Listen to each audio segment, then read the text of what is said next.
पंडित चंद्रधर ने upper primary में मुदर्सी तो कर ली, किंतु सदा पछताया करते थे कि कहाँ से इस जंजाल में आ फंसे। यदि किसी अन्य विभाग में नौकर होते तो अब तक हाथ में 4 पैसे होते, आराम से जीवन व्यतीत होता। यहाँ तो महीने भर प्रतीक्षा करने के पीछे कहीं 15 रुपए देखने को मिलते हैं, और वो भी इधर आए उधर गायब। न खाने का सुख न पहनने का आराम। हमसे तो मजूर ही भले। पंडित जी के पड़ोस में 2 महाशय और रहते थे। एक ठाकुर अतिबल सिंह, वो थाने में हेड कांस्टेबल थे, और दूसरे मुंशी बैजनाथ, वह तहसील में सियाहे नवीस थे। इन दोनों आदमियों का वेतन पंडित जी से कुछ अधिक नहीं था, तब भी उनकी चैन से गुजरती थी। संध्या को वह कचहरी से आते, बच्चों को पैसे और मिठाइयाँ देते। दोनों आदमियों के पास टहलुए थे। घर में कुर्सियाँ, मेजें, फर्श आदि सामग्रियाँ मौजूद थी। ठाकुर साहब शाम को आराम कुर्सी पर लेट जाते और खुशबूदार खमीरा पीते। मुंशी जी को शराब कबाब का व्यसन था।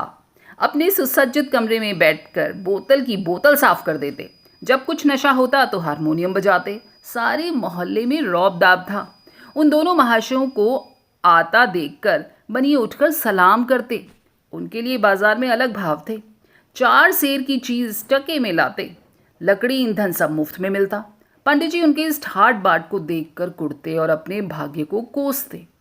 वो लोग इतना भी न जानते थे कि पृथ्वी सूर्य का चक्कर लगाती है, अथवा सूर्य पृथ्वी के साधारण पहाड़ों का भी ज्ञान न था।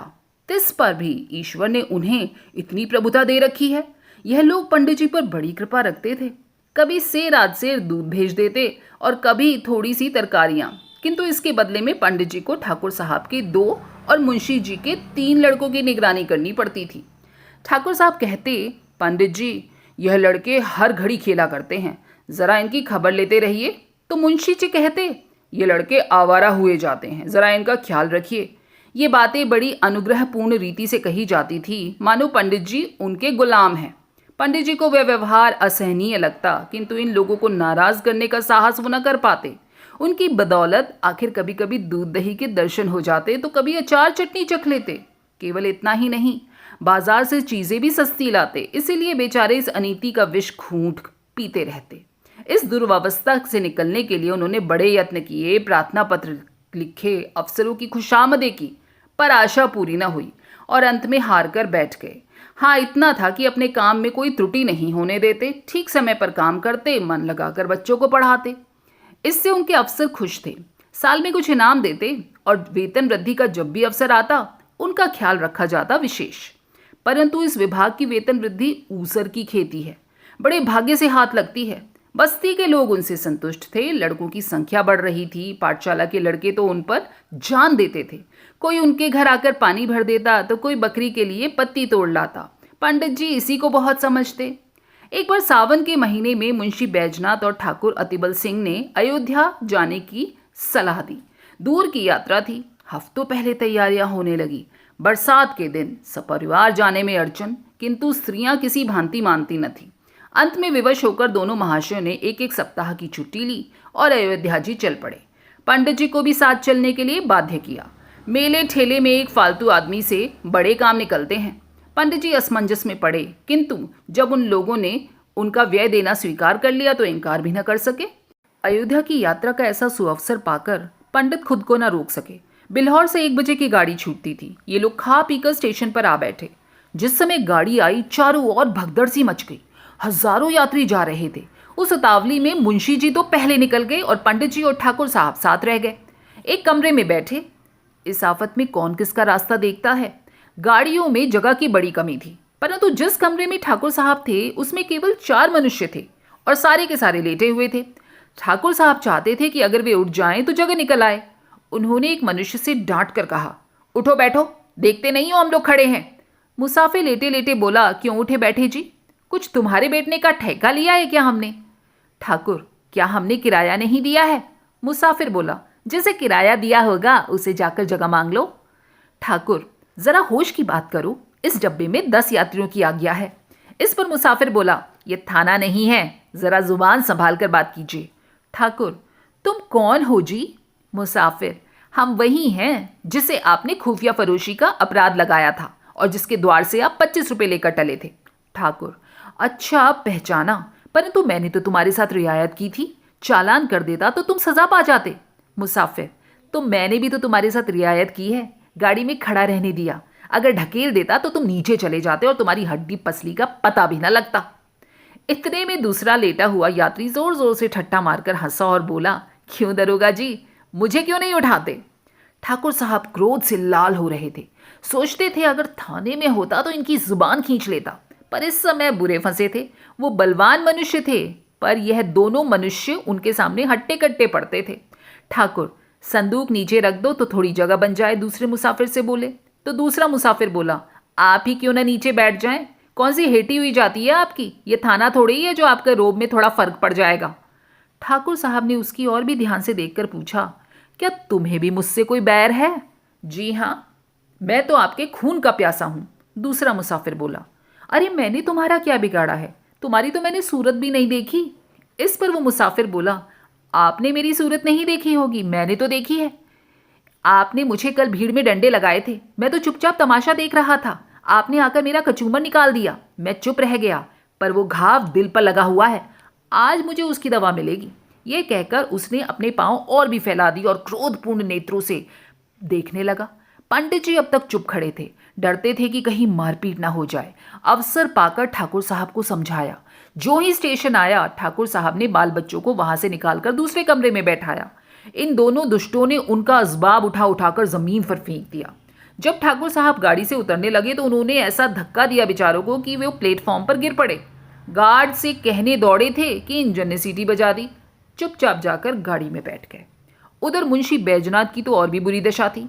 सारी रात जागते हुए गुजरी। जरा पैर फैलाने की जगह तक न थी। आज उन्होंने जेब में बोतल भरकर रख ली थी। प्रत्येक स्टेशन पर कोयला पानी ले लेते थे। फल ये हुआ कि पाचन क्रिया में विघ्न पड़ गया। एक बार उल्टी हुई और पेट में मरोड़ होने लगी। बेचारे मुश्किल में पड़ गए। चाहते थे कि किसी भांति लेट जाएं, पर वहां तो पैर हिलाने तक की जगह न थी। लखनऊ तक उन्होंने किसी प्रकार जब्त किया। आगे चलकर विवश हो गए। एक स्टेशन पर उतर पड़े। खड़े ना हो सकते थे, इसलिए प्लेटफॉर्म पर लेट गए। पत्नी घबरा गई, बच्चों को लेकर उतर पड़ी। असबाब उतारा, पर जल्दी में ट्रंक उतारना भूल गई। गाड़ी चल दी। दरोगा जी ने अपने मित्र को इस हालत में देखा तो वो भी उतर पड़े। समझ गए कि हजरत आज कुछ ज्यादा चढ़ा गए हैं। देखा तो मुंशी जी की दशा तो और बिगड़ गई थी। ज्वर, पेट में दर्द, नसों में तनाव, दस्त। खटका हुआ। स्टेशन मास्टर ने यह दशा देखी तो समझा हैजा हो गया है। हुक्म दिया कि रोगी को अभी बाहर ले जाओ। विवश होकर मुंशी जी को लोग एक पेड़ के नीचे उठा लाए। उनकी पत्नी रोने लगी। हकीम डॉक्टर की तलाश हुई तो पता चला कि डिस्ट्रिक्ट बोर्ड की तरफ से एक छोटा सा अस्पताल है। लोगों की जान में जान आई। किसी से यह भी मालूम हुआ कि डॉक्टर साहब बिल्हौर के ही रहने वाले हैं। ढाढ़स बंधा। दरोगा जी अस्पताल दौड़े। डॉक्टर साहब से सारा समाचार कह सुनाया और बोले, आप चलकर जरा उन्हें देख तो लीजिए। डॉक्टर साहब का नाम था चोखेलाल। कंपाउंडर थे। लोग आदर से डॉक्टर कहा करते थे। सवृतान सुनकर रुखाई से बोले, सवेरे के समय मुझे बाहर जाने की आज्ञा नहीं है। दरोगा जी बोले, तो क्या मुंशी जी को हम यहीं ले आए? चोखेलाल, हाँ, आपका जी चाहे तो ले आइए। दरोगा जी ने दौड़ धूप करके एक डोली का प्रबंध किया। मुंशी जी को लाद कर अस्पताल लाया गया। जो ही बरामदे में पैर रखा, चोखेलाल ने डांट कर कहा, हैजे के रोगी को ऊपर लाने की आज्ञा नहीं है। बैजनाथ अचेत तो थे नहीं।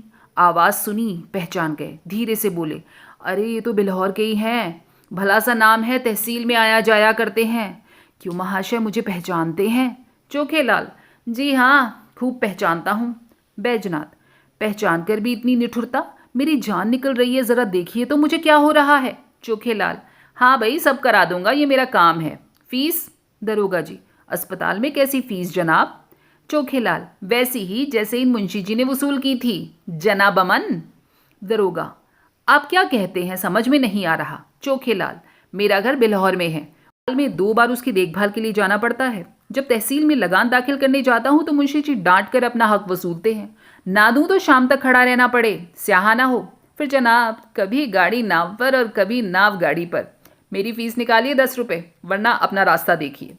दरोगा जी, 10 रुपये? चोखेलाल, जी हाँ, यहाँ ठहरना चाहें तो 10 रुपये रोज के। दरोगा जी मजबूर हो गए। बैजनाथ की स्त्री से 10 रुपये मांगे, तब उसे अपने बक्से की याद आई। छाती पीट ली। दरोगा जी के पास भी ज्यादा रुपए नहीं थे। किसी तरह 10 रुपये निकालकर चोखेलाल को दिए। उन्होंने दवा दी। दिन भर कुछ फायदा ना हुआ, रात को दशा थोड़ी संभली। दूसरे दिन फिर दवा की जरूरत हुई। मुंशियाइन का एक गहना जो 20 रुपए से कम का न था, बाजार में बेचा गया। तब जाकर काम चला। चोखे लाल की दिल से खूब गालियां दी। श्री अयोध्या जी में पहुंचकर स्थान की खोज की। पंडों के घर जगह न थी। घर घर में आदमी भरे हुए थे। सारी बस्ती छान मारी पर कहीं ठिकाना न मिला और अंत में ये निश्चय हुआ कि किसी पेड़ के नीचे डेरा जमा लेना चाहिए। किंतु जिस पेड़ के नीचे जाते वहीं यात्री पड़े मिलते। सिवाय खुले मैदान में रेत पर पड़े रहने के अलावा कोई उपाय ही न था। एक स्वच्छ स्थान देखकर बिस्तर बिछाए और लेटे। इतने में बादल घिराए, बूंदें गिरने लगी, बिजली चमकने लगी। गरज से कान के पर्दे फट जाते। लड़के रोते थे, स्त्रियों के कलेजे कांप रहे थे। अब यहाँ ठहरना दुस्साह था, पर जाएं तो जाएं कहाँ। अकस्मात एक मनुष्य नदी की तरफ से लालटेन लिए आता दिखाई दिया। वो निकट पहुंचा तो पंडित जी ने उसे देखा। आकृति कुछ पहचानी सी मालूम हुई, किंतु ये विचार न आया कि कहाँ देखा है। पास जाकर बोले, क्या भाई साहब, यहाँ रात यात्रियों के रहने को जगह न मिलेगी? वो मनुष्य रुका, पंडित जी की ओर देखकर बोला, आप पंडित चंद्रधर तो नहीं हैं? पंडित जी प्रसन्न होकर बोले, जी, आप मुझे कैसे जानते हैं? उस मनुष्य ने सादर पंडित जी के चरण छुए और बोला, मैं आपका पुराना शिष्य कृपाशंकर हूँ। मेरे पिता कुछ दिनों बिल्हौर में डाक मुंशी थे। उन दिनों मैं आपकी सेवा में पढ़ता था। पंडित जी की स्मृति जागी। बोले, आहा, तुम ही कृपाशंकर हो। तब तो तुम दुबले पतले लड़के थे, कोई 8-9 साल के होंगे। कृपाशंकर, जी, 9वां साल है। मैंने वहाँ से यहाँ इंटर पास की। अब यहाँ म्यूनिसिपालिटी में नौकर हूँ। कहिए, आप तो अच्छी तरह हैं। सौभाग्य था कि आपके दर्शन हो गए। पंडित जी, मुझे भी तुमसे मिलकर आनंद हुआ। तुम्हारे पिता अब कहाँ हैं? कृपाशंकर, उनका तो देहांत हो गया। माता जी हैं। आप यहाँ कब आए? पंडित जी, आज ही आया हूँ। पंडों के घर जगह न मिली, विवश होकर यहाँ रात काटने की ठहरी है। कृपाशंकर, बाल बच्चे भी साथ हैं क्या? पंडित जी, नहीं, मैं तो अकेला ही आया हूँ, पर मेरे साथ दरोगा जी और सिहाए नवील साहब हैं, उनके बाल बच्चे हैं। कृपाशंकर, कुल कितने मनुष्य होंगे आप लोग? पंडित जी, 10 हैं तो 10, किंतु थोड़ी सी जगह में निर्वाह कर लेंगे। कृपाशंकर, नहीं साहब, बहुत सी जगह लीजिए। मेरा बड़ा मकान खाली पड़ा है। चलिए आराम से 1-2-3 दिन रहिए। मेरा सौभाग्य है कि आपकी कुछ सेवा करने का अवसर मिला। कृपाशंकर ने कुली बुलाए, असबाब उठवाया और सबको अपने मकान पर ले गया। साफ सुथरा घर था। नौकर ने चटपट चारपाइयाँ बिछा दी। घर में पूरियां पकने लगी। कृपाशंकर हाथ बांधे सेवक की भांति दौड़ता रहा।